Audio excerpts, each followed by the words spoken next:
Hi, Alan. So good to see you. Hi, Caroline. Good to see you too, my friend. Good to see you. How are you? What have you been up to?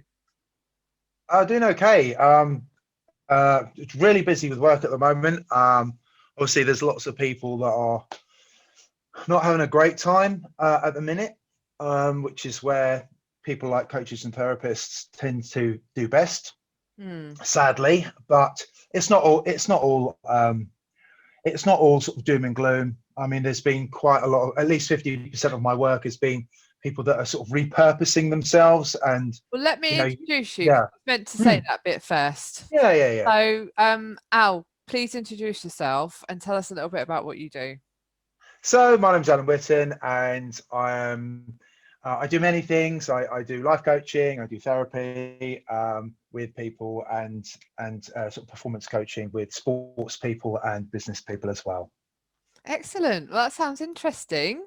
So, we obviously met many, many years ago at the NLP group, didn't we? Yeah,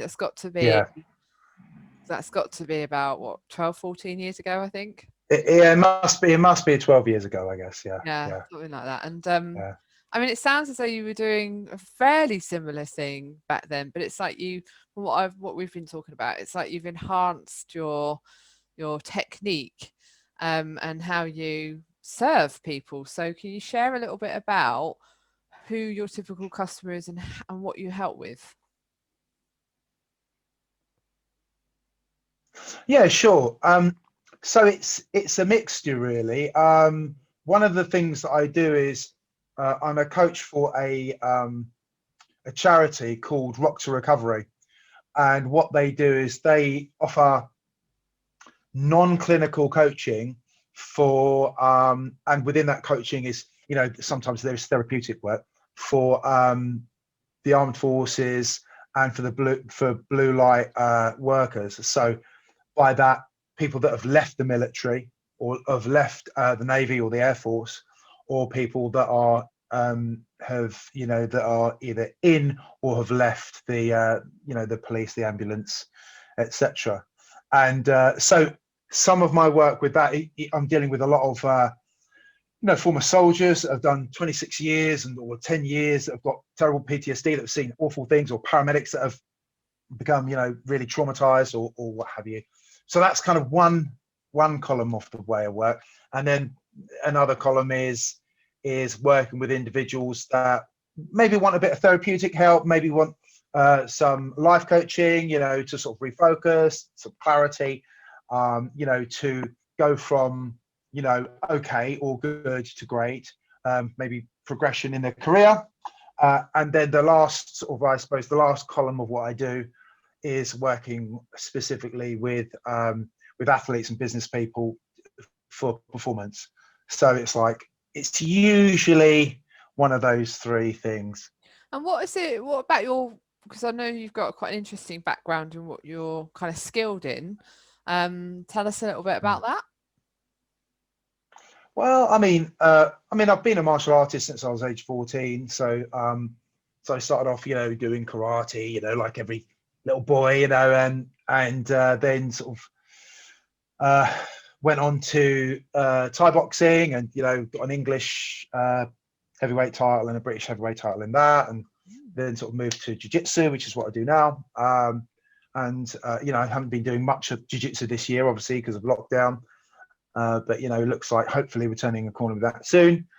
So I've always been around martial arts for most of my, certainly all of my adult life, and since I was about 14. So that has helped shape me and guide me, and I suppose build me into the person that I am today. Hmm.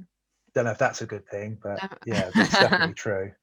And obviously bringing those parts of you into your work, which is of course what most coaches do, is we build our career through our own life experience and our own kind Mm, of challenges and how we mm. overcame them. So working with PTSD, I mean that's quite a big topic, isn't it? I don't think a lot of people really know what PTSD is. So could you describe that? Mm. What PTSD is? So yeah, so obviously it's post-traumatic stress disorder.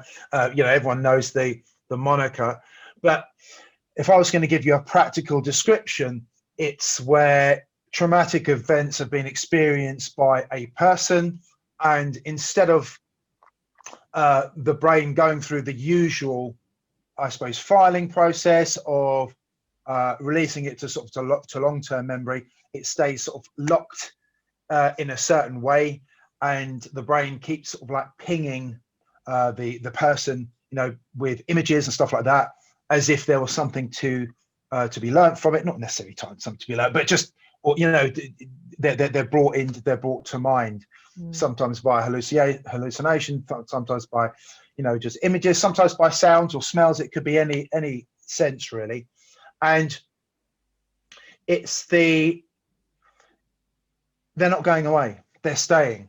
And so whereas the normal structure of how human beings get over trauma is, you know, it's a very kind of like in your face, it's sort of a personal kind of experience, and then over time it goes into being something which isn't quite as dramatic, isn't quite as vivid, and, you know, obviously there seems to be like a bit of emotional and sort of physical perspective from it. That doesn't happen, so it remains in like a very traumatizing, you know, it's like instead of watching a horror film, it's like being in the horror film. It's like, you know, having VR goggles that you can't escape. So I'd say that's and, you know, that can be really draining for people.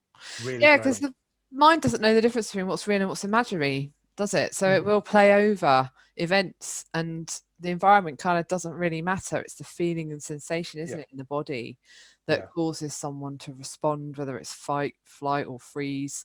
But working with certain modalities, you can change the inner experience of your clients, can't you? Yeah, for sure. I mean, I don't think it's always as easy as what you know, you're taught on NLP courses or even hypnotherapy courses, because when you've got, you know, somebody who's you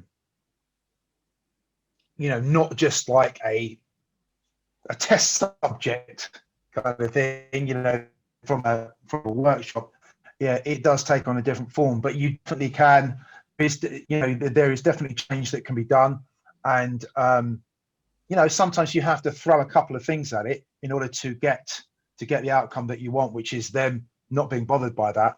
But absolutely, it's possible, and I think it's very gratifying work. I think for people who have effectively been prepared to lay down their life, taken on, you know, really serious injuries when they're in the field in combat and stuff, and for the police and the fire brigade workers as well. You know, so it's, for me, it's very gratifying work. It's like, well, it's my way of, you know, giving something back to the charity, and yeah, it's good work. Yeah. So do you bring kind of kinesthetic movement into your work, or is it mainly kind of verbal and sort of visual? No, yeah, I mean, I definitely do. It depends on the client. It depends on the person that I'm working with. Some people are going to take to things better than others, and I think, I mean, I'm supposed to be doing this, yeah, so 12 plus years or something. So you sort of get a feel of what is going to fly and what's going to fly, and the stuff that you don't think is going to fly, I just keep in my back pocket. So I may incorporate if I've tried some other things and they haven't worked, or the person hasn't responded well to them, you know, because, you know, I'm not magic, you know, I'm just a facilitator. That's all I am. So sometimes I will get people moving and do spatial stuff much more with some people, and people really find that visceral, kind of quite a visceral experience, and some people it's more about uncluttering what's going on inside. So yeah, I definitely do, but it definitely does depend on the client, I guess. And we were talking earlier about masculinity. It's a topic that popped up. Tell me a bit more about what is masculinity then. Well, I think it's often misunderstood, because yeah, I've seen some masculinity groups. Let me start by saying I'm an old dinosaur, and I'm not, you know, so I do see some what people are sort of terming masculinity, and I sort of kind of like, it does sort of like make me cringe, to be honest with you. For me, it's very much sort of linked in with a code, like a code of how to conduct yourself and how to engage with people. And it's not just about, you know, being macho. It's not even about being macho, really, at all. It's just a way of conducting yourself as a man, you know, in a way that is wholesome. Am I allowed to use that word? Wholesome, nurturing for the male, for the person, you know, practicing some of these ideas, and also for anyone else, you know, whether it's another man, whether it's another woman, whether it's another person of, you know, fluid gender. It doesn't matter, but it's more just sort of creating a, you know, a structure and a set of core ideas that sort of guiding principles, I suppose, rather than you've got to do this, this, and this. Just a guiding set of principles. And what advice would you give? I mean, I'm quite fascinated by the change in perception around men having and showing their emotion and being okay with feeling their emotion, because obviously a lot of men have been taught to suppress emotions. So for sure. What's your perspective on that?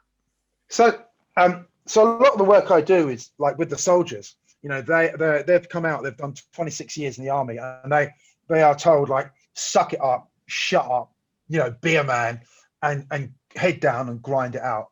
And when you're in the field, of combat, or you're engaging in a military exercise, you know, whether it's defending or attacking, whatever it is, that is an appropriate set of ideas, because group hugs in the middle of the field of combat, you know, and crying openly, and, you know, passing around the you know, the crying cushion and stuff like that, that's not appropriate for that context. It's not appropriate.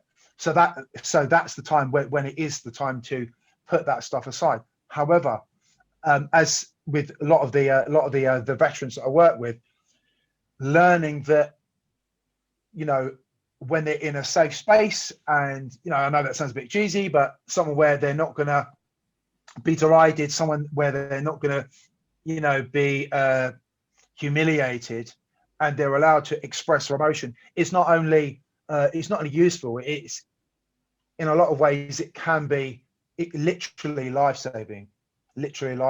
So many of the people that I work with are like, they're on suicide watch. You know, I had a paratrooper that you know, that walked into a river the other week and just wanted to, you know, delete himself, and, you know, he was pulled out, and, you know, so we're doing some work and stuff.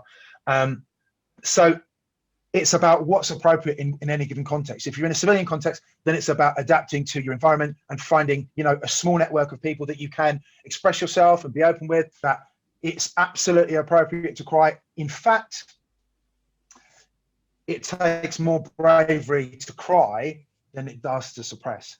Yeah. Any old fool can suppress emotions. Anyone can. But to have the guts to be able to express your emotions, that's a different kind of courage.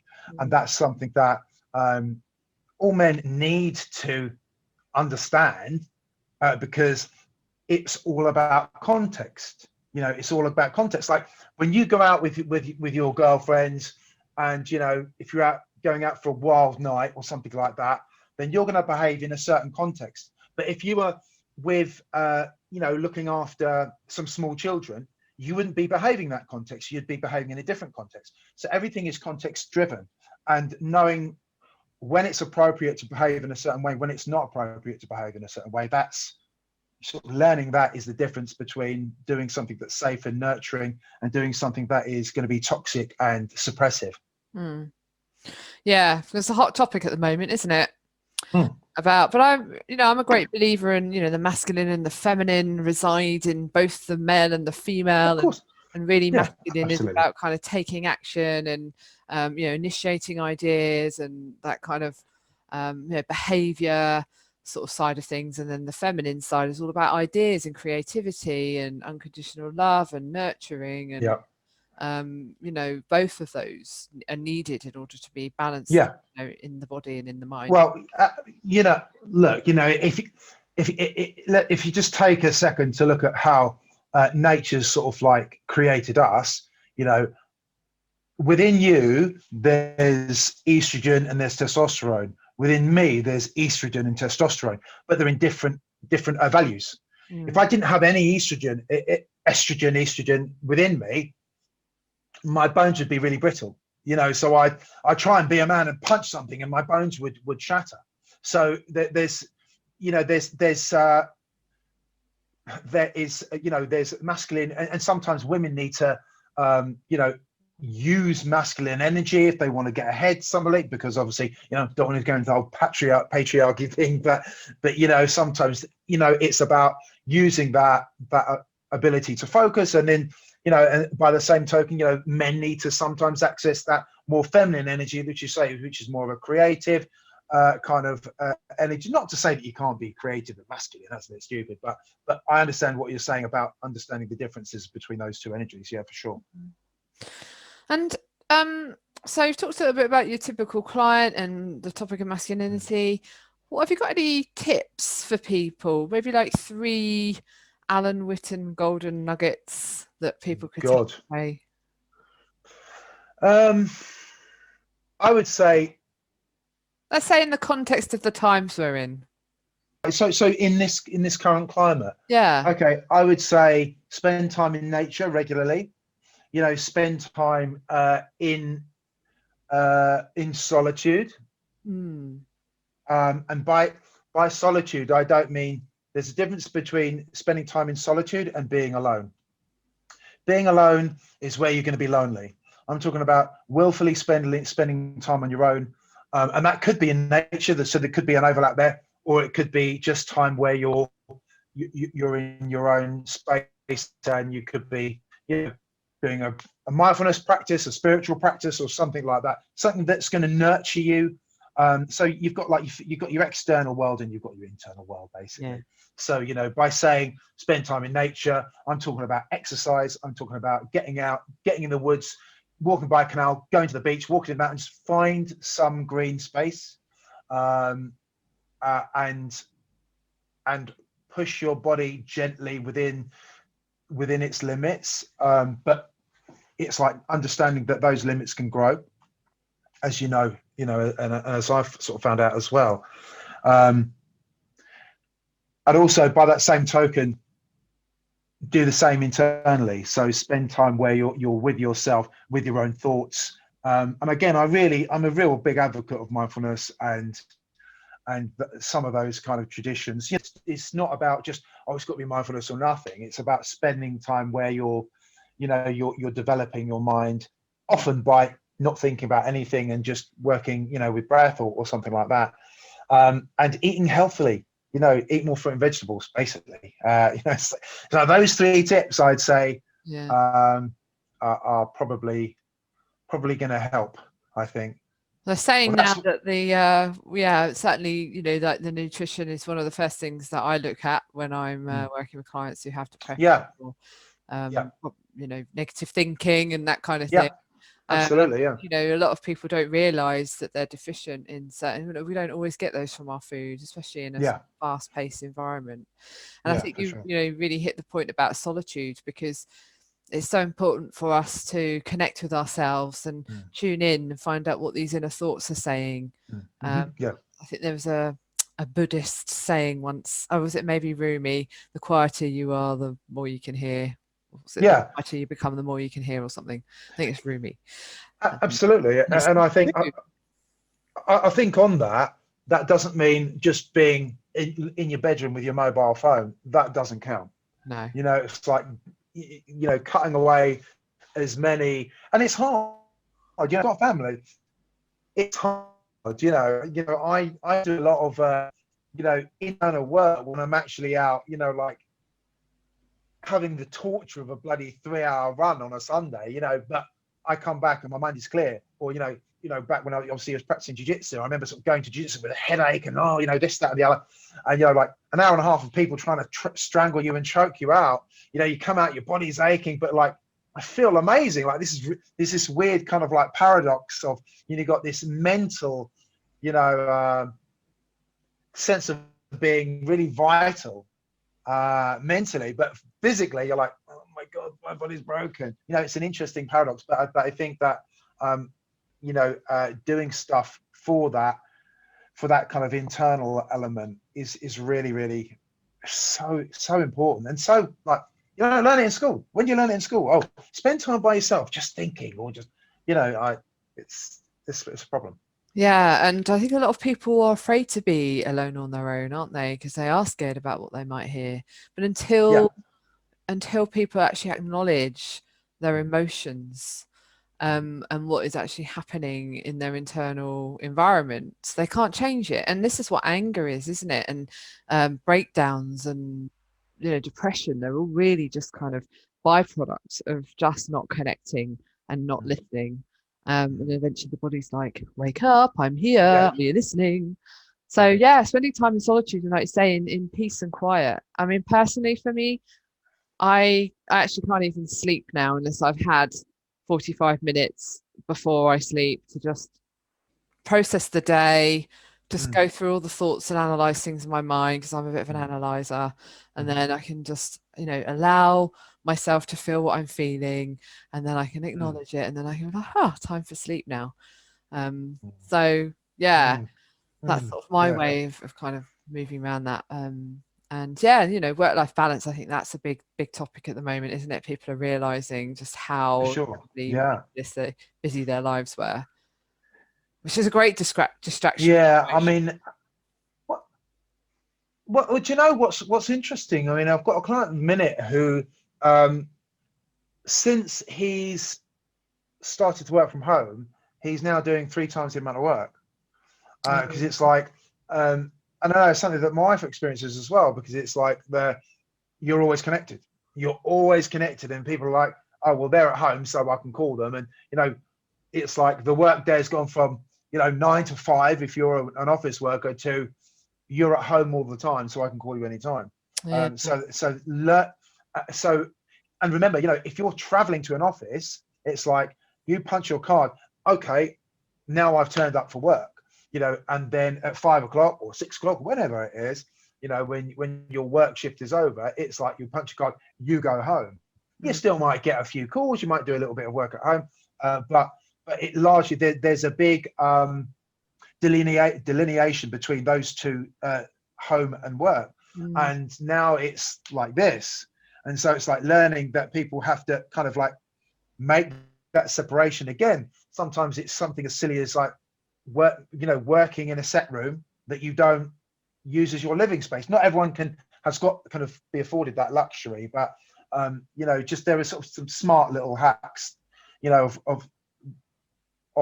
that will allow you to just make that separation, you know, and understand, you know, when the laptop lid closes down, It's like an you're anchor. done, unless you're an emergency worker or something. Absolutely, of course. And, you know, there's always their phone. If they want to phone you, you can phone you, but you could always, if it's a work phone, you can set it onto, you know, I'm not available, like Yeah. whatever. But I think a lot of people, and I refer back to when I was working in an office, you know, there's like, oh no, you can't do that. You know, it's like you've got to be available all the time. You know, and it's like that's not good for your well-being and your mental health. You know, you've got to have a separation. It's really important, you know.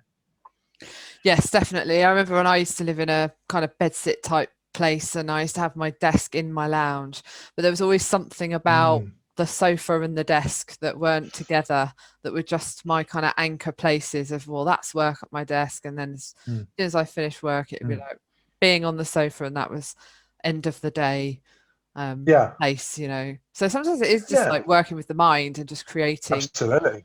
connections in the mind to, once I sit down, you know, in this particular place, that is work day finished. Yeah, absolutely.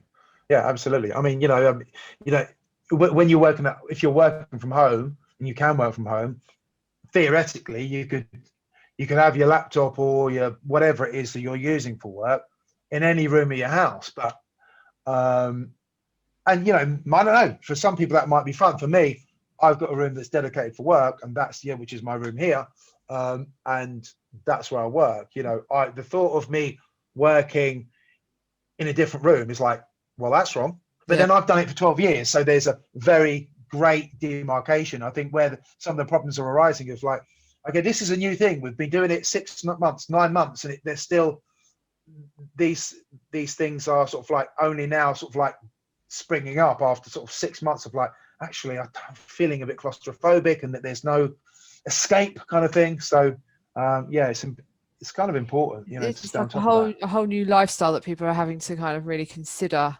Although there's been like a sort of big awakening to, oh my God, how much time was I spent commuting? How much time did I not get to spend with my family? Wow, I'm seeing my children grow up to, like you say, just being on demand 12 hours a day. And I think that having some kind of structure is really important. And I always enjoy, it's like you were saying, you know, getting out in nature. Gosh, it's so important to spend some time getting out of the house during the day, and to just allow the mind to kind of calibrate and you know, integrate, so that you can bring the best version of yourself back to the work, you know, in the afternoon, rather Absolutely. than being stuck in the same room all day. Yeah, I mean, I think having a structure is, and again, maybe this is a man thing.